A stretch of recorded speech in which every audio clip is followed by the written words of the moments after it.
something as insignificant in our eyes. Maybe we see them as a nuisance or in the way.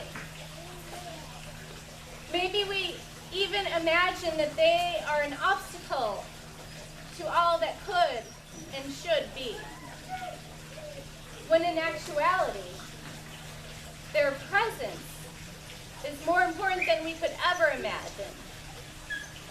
Such is the case for donkeys and wolves and some of our rescued animals and all of God's creatures. You see, back in 1872, when Yellowstone National Park was first created, there was nothing to prevent anyone from hunting all predatory animals. The gray wolf was already in decline, and so without this protection, this was like a death sentence for them. Especially with tourists and sports hunters and nearby ranchers who feared for their herds of sheep and cattle, because it was open season all year long on wolves. They became a favorite target because they were thought of as a nuisance or feared, and people just wanted them gone. And so by 1925, they were gone. Not one wolf left in all of Yellowstone Park. They were wiped out. Well, with the wolves gone, despite the best human efforts, the elk and deer and coyote populations multiplied out of control.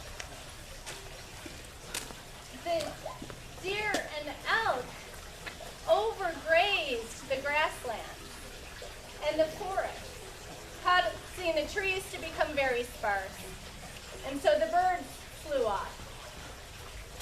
Without the trees, the land eroded and the river lost its course.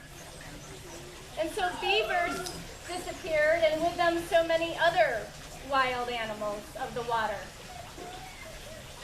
With the coyotes in such great number, then rabbits and mice began to dwindle, and foxes. As one ecologist phrased it, the conditions of Yellowstone National Park were deplorable. So after many decades of debate, people squabbling here and there over what to do, it wasn't until 1995 that 21 wolves, making up only 3 packs, were reintroduced into Yellowstone. Soon, they began to breed, and in no time at all, the park was transformed. Not only did the wolves control the elk and deer population, but they moved them. And so these grasslands and forests that had been overgrazed for 70 years began to replenish. The trees grew up 4 times as tall as they had been. So the birds returned. And then beavers returned because the beavers like to eat the trees.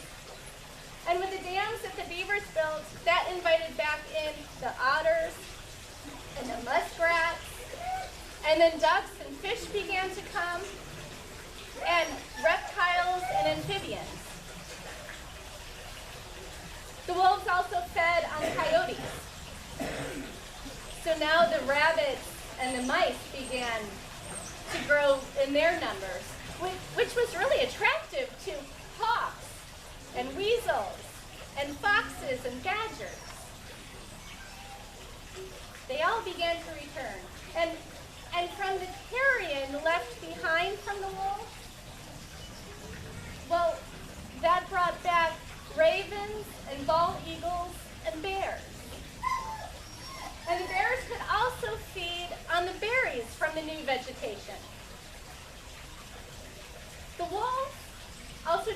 water.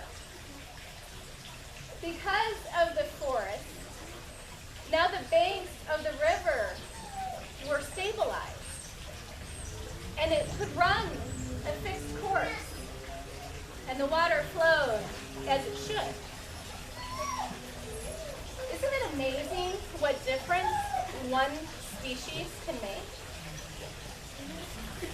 Well, in the gospel today, we hear about another species, not wolves, but donkeys.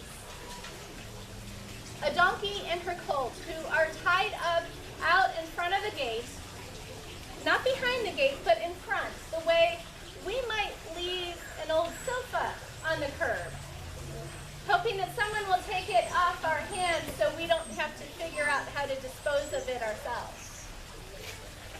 See, these donkeys were unwanted. They were probably a nuisance or in the way, taking up too much room, or just 2 more mouths to feed. But just like the wolves were necessary to Yellowstone, this donkey and her colt were exactly what Jesus needed. He had made it clear that he didn't want to ride on some big war horse or in a chariot on a journey that day. That wouldn't be fitting to who he was or what he was about. So it was the services of a gentle, humble donkey and her colt that he requested. And the legacy lives on of how these unwanted animals were able to serve the Christ. So just as there were unwanted donkeys and wolves, sometimes we must admit, we wonder at the reason for some lives where we can't see the purpose. Maybe even our own. But Jesus shows us that even those who we think of as the most undesirable are essential to the kingdom of God. Even if we can't fathom it, each created being has a job, serves a purpose, has a role to fulfill. God has created all with intention. And every single created being has the ability to make a huge impact and transform the world. Even wolves, even donkeys, and especially you. Amen.